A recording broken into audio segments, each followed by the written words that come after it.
প্রত্যেক চুমুর আলাদা আলাদা আবেগ আছে। বন্ধুর ঠোঁটে ঠোঁট রাখলেন অপরাজিতা। আবেগ ঘন পোস্ট করতে দেখা গেল অভিনেত্রীকে। আপনাদের সবাইকে স্বাগত সিনে গসিপে। প্রাণ খুলে বাঁচতে পছন্দ করেন অভিনেত্রী অপরাজিতা। তার বান্ধবীর জন্মদিন, আর সেই জন্মদিনে চুটিয়ে মজা করতে দেখা গেল ছোট পর্দার লক্ষ্মী কাকিমাকে। অভিনেত্রী অপরাজিতা আড্ডো শনিবার দিন একটি ছবি শেয়ার করলেন তার সামাজিক মাধ্যমের পাতায়। লাল শাড়ি পরা সুন্দরী বান্ধবীর ঠোঁটে ঠোঁট ছোঁয়ালেন অভিনেত্রী। অপরাজিতাকে দেখা গেল বান্ধবীর জন্মদিনের নানান ভিডিও শেয়ার করতে সামাজিক মাধ্যমের পাতায়।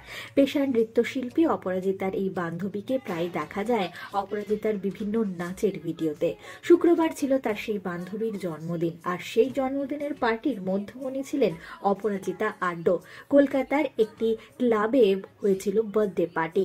ওয়াইন রঙের ককটেল ড্রেসে পার্টিতে দেখা গিয়েছে অপরাজিতাকে। সেখানে ডাকাতিয়া বাঁশির সুরে কোমরও নাচিয়েছেন অভিনেত্রী, সঙ্গে ছিলেন তার বান্ধবীরা।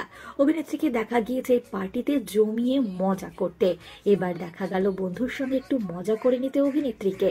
শেয়ার করলেন এই ছবি অভিনেত্রী সামাজিক মাধ্যমের পাতায়, যেখানে দেখা গেল বন্ধুর ঠোঁটে ঠোঁট ছোঁয়ালেন অভিনেত্রী, আর ক্যাপশনে লিখলেন প্রত্যেক চুমুর আলাদা আলাদা আবেগ আছে। এই ছবি প্রকাশ্যে আসার পর কমেন্ট বক্সে অবশ্য নেতিবাচক আর ভালো মন্তব্য দুটোই পড়েছে, তবে ট্রোলিংকে সেভাবে পাত্তা দেন না অভিনেত্রী। বান্ধবীর জন্মদিনে যেমন চুটিয়ে মজা করেছেন, তেমন বান্ধবীর জন্য বিশেষ ভিডিও শেয়ার করতে দেখা গিয়েছে অভিনেত্রী অপরাজিতাকে। আমার বন্ধু ক্ষমা। বন্ধু শব্দের কোনো সমর্থক শব্দ তো হয় না, কিন্তু ক্ষমা আমার কাছে সত্যি সত্যি বন্ধু সমার্থক।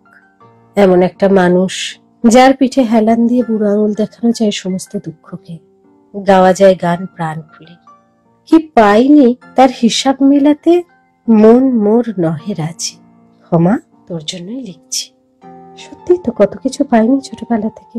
হিসেব করতে বসলে তো খাতা শেষ হয়ে যাবে বল। অভাব, চটক ধোয়া জীবন নেই, ভালো জামা নেই, ভালো সাজ নেই, ভালো খাবারে সাজানো পাতও ছিল না। ছোটবেলার উঠোন জুড়ে কি অপরিপূর্ণতা, তবু আমাদের দুঃখ ছিল না বল। তোদের এক কামরার ঘর, আমাদের অতি সাধারণ ঘর দুয়ার, কিন্তু বন্ধুত্বের এত জোর ছিল আমাদের কাতর করা গেল না। কেন জানিস? আমার জন্য তুই ছিলি আর তোর জন্য আমি। তাতেই এত আলো ছিল, কোনো কিছুই আমাদের জীবনকে বিষাদময় করে তুলতে পারেনি। তোর মনে আছে তোদের ওই এক কামরার ঘরেই আমাদের নাচের রিহার্সাল চলত।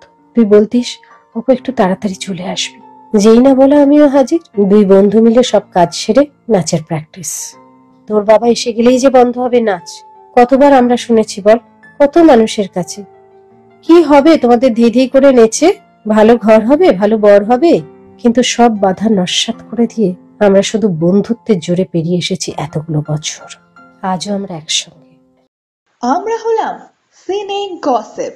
জুড়ে থাকুন আমাদের সঙ্গে, সাবস্ক্রাইব করুন আমাদের এই ইউটিউব চ্যানেলটি।